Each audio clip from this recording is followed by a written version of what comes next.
Well, does anyone know what this is? This is called an extruder. And this is the machine that's used for making breakfast cereals.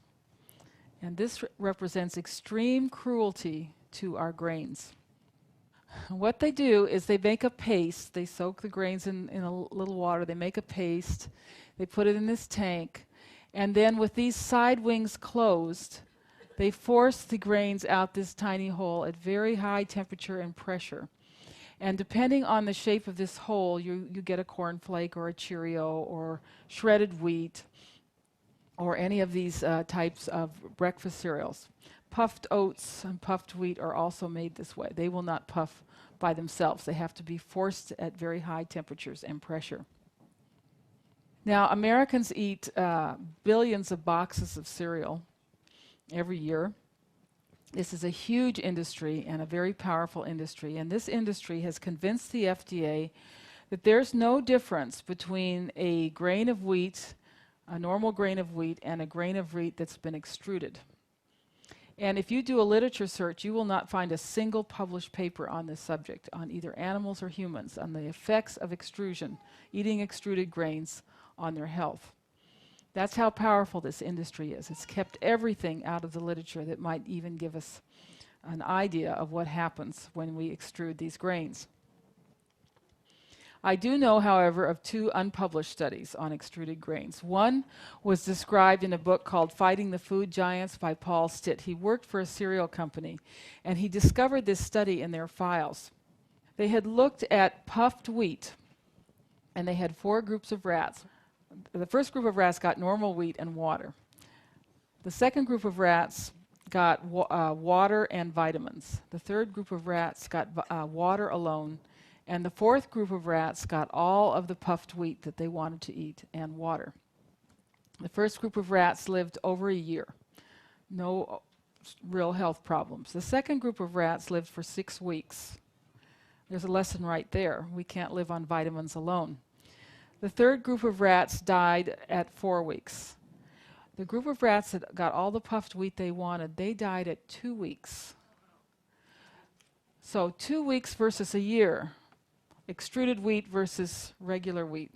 I think there's a difference there, but the FDA says there's no difference.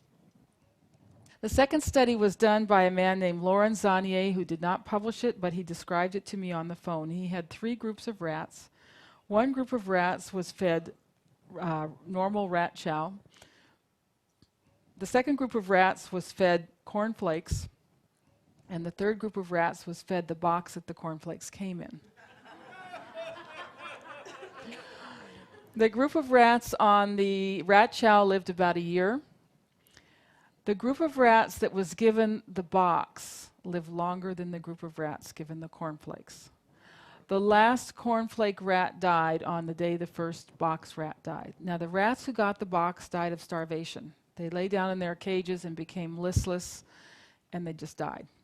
But the rats who got the cornflakes became agitated and began to run around in their cages and bite each other and have fits and seizures, and they died of convulsions. And then they did an autopsy, and they found lesions. This is abnormalities in the gut and on the nerves. So there was something very toxic to the nervous system about the cornflakes. Now, in my literature search, I did find one study that somehow slipped past the censors, and it was a microscope study where they looked at the proteins in grains. And the proteins in grains are bound up in what is called organelles, in organized groups or clumps. And when they go through this extrusion process, very high heat and high temperature, they are broken up and warped and distorted. Does it sound familiar? Sounds like pasteurization, doesn't it? We need to be very careful of proteins, especially the proteins in grains and milk, because they are fragile, and once they get warped and distorted, they become toxic. And obviously, in the case of the proteins in grains, they become neurotoxic. Now, here we have a supermarket with a whole row of extruded breakfast cereals, and this photograph was taken in a health food store. And these are organic grains, right? And they don't have any artificial colors. They don't have any sugar. These are good for you cereals, right? The thing about organic grains, whole grains, first they have more protein, and organic grains have more protein than non-organic grains. So the likelihood is you're going to get more of these toxic, neurotoxic protein fragments in the health food cereals than you would if you were buying Cocoa Puffs in the supermarket.